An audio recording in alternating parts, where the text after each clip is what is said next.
Next is the gentleman from South Carolina, Mr. Clyburn. Thank you very much, Mr. Chairman. Thank you so much for holding this hearing here today. I have submitted a written statement to the committee, and I request permission to revise and extend it based upon what I may say here today. Without objection. Thank you so much.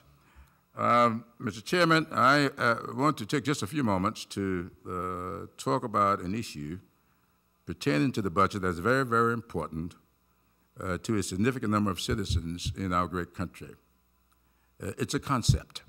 I'm not here today to talk about particulars, but a concept.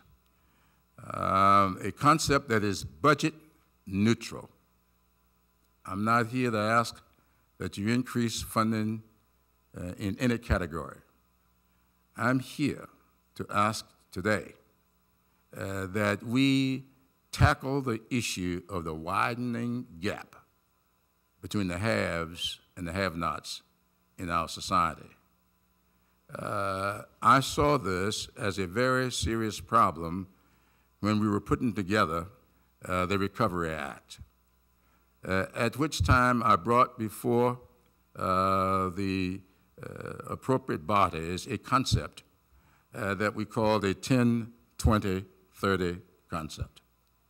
It says simply that 10% of the resources in the category, in this instance it was rural development section of the agriculture bill, that 10% of those resources ought to be targeted to those counties and communities where 20% or more of the populations have been locked beneath the poverty level for the last 30 years.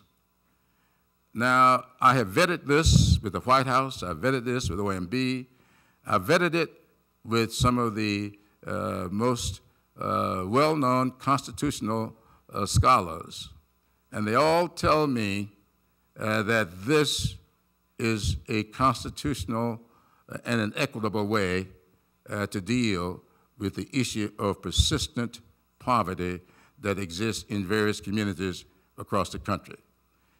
This is not about skin color. It's about what I would call stressed communities.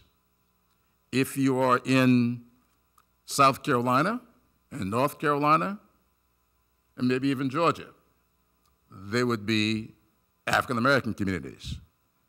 If you're in South Dakota or Alaska, they would be Native American communities. If you're in Kentucky and West Virginia, there would be white communities, Appalachian. If you're in Arizona and New Mexico, they would be Latina.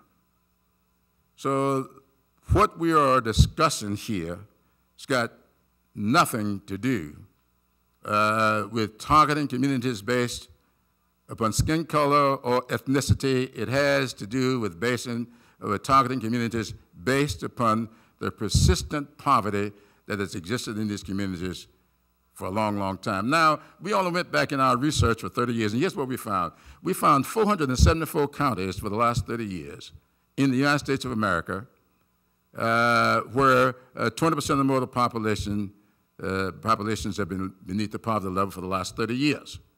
Of those 474 counties, 7 of them are in my congressional district, 7 out of the 15 that I represent. But my good friend Harold Rogers from Kentucky represents 24 congressional districts. 23 of his 24 counties fall in this category. 2/3 of the counties, of those 474 counties, are represented by Republicans. Only 1/3 represented by Democrats. So this is not about politics.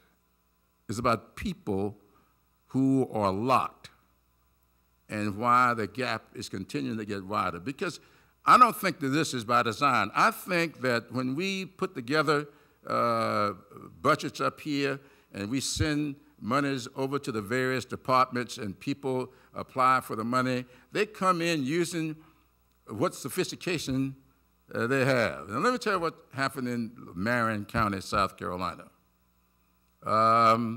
Communities that have been trying to get water where the water is contaminated. They have to buy water. They have to go and haul water from across town or someplace else in the county. They've been trying to get water for 50 years. Because this little formula was there in the recovery package, South Carolina was obliged to direct 10% of its money into these communities. And Britain's Neck, South Carolina, in Marion County, is now getting water for the first time. Communities in Orangeburg County, Bowman, Branchville, getting water for the first time.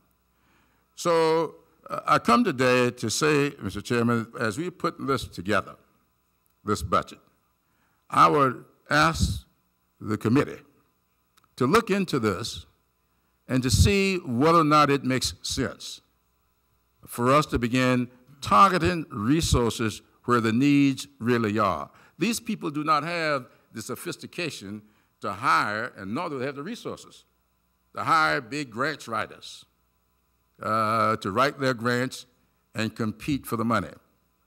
And I will close with this. I've been around a long time. I've sat on committees evaluating grant applications.